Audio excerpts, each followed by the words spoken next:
अस्सलाम वालेकुम सर, मेरा नाम शनाज है। मैं अटक के रहने वाली हूँ। मेरा आपसे सवाल ये है, क्या दौलत सुकून खरीद सकती है?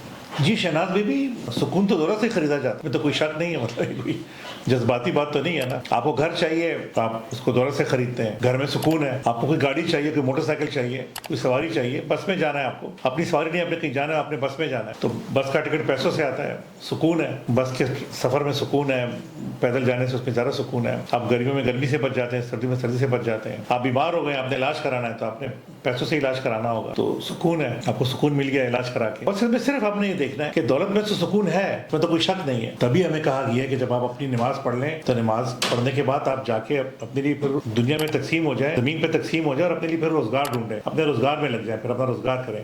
तो ये अपने पास बहुत ज़्यादा देखना है कि आप इस दौलत के चक्कर में कि हराम या मकरू में ना पड़ जाए। ये इम्तिहान बस यही है कि दौलत हासिल करने के लिए अल्लाह ताला ने आपको जो हलाल तरीके बताए हैं, आपने उनसे दौलत हासिल करनी है, हराम और मकरू से बचना है। ये बहुत इंपॉर्टेंट है, क्योंकि हम लोग अक्सर ये हराम और मकरू में जरा थोड़ा फंस जाते हैं कि यार मकरू का मतलब है कि काम आप कर सकते हैं। नहीं, हराम काम भी अल्लाह को नापसंदीदा है और मकरू काम भी अल्लाह को नापसंदीदा है, तो दोनों काम नापसंदीदा हुए ना। तो क्यों ना हम कोशिश करें कि हम हलाल तरीके से दौलत कमाएं। हलाल तरीके से दौलत कमाने में कोई मसला नहीं है, तो जायज़ है, कमाना चाहिए, कोशिश करनी चाहिए उसके लिए।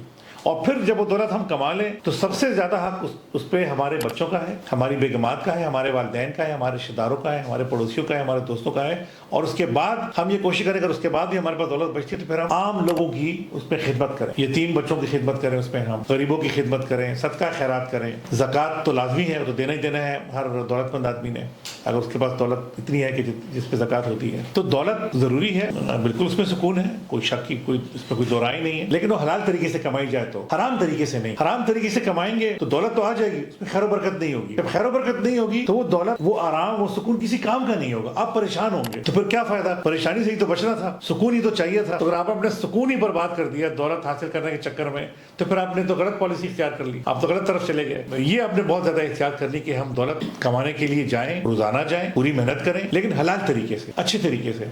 और आप देखिए दुनिया में दोनों तरह से लोग कमा, हलाल जो लोग काम करते हैं वो भी कमा रहे होते हैं, जो लोग हराम करते हैं वो भी कमा रहे होते हैं। और जो हलाल करके कमाते हैं वो, उनकी दुनिया भी अच्छी है, उनकी आखिरत भी अच्छी है। जो हराम करके कमा रहे हैं उनकी दुनिया तो शायद अच्छी हो, लेकिन आखिरत उनकी खराब हो। दुनिया में भी मैंने देखा है ये, उनकी दुनिया में भी हमें तो लगता है कि ये अच्छे हैं, लेकिन उनको अंदर उनके अंदर बड़े मसाइल होते हैं, उनके घरों में बड़ी प्रॉब्लम्स होती हैं, उनकी बड़ी परेशानी होती है, बड़े मसाइल। तो ये मत देखें कि आप किसी अमीर दोस्त की तरह, किसी अमीर रिश्तेदार की तरह, या किसी अमीर जानने वाले की तरह आपके पास तो वो बहुत कुछ नहीं है। अगर आपका सुकून है, आराम है, का गुजारा हो रहा है और आप जो भी कमा रहे हैं उसमें आप ठीक है और वो हलाल से कमा रहे हैं आप, तो आप दुनिया के कामयाब तरीन इंसान बन गए हैं।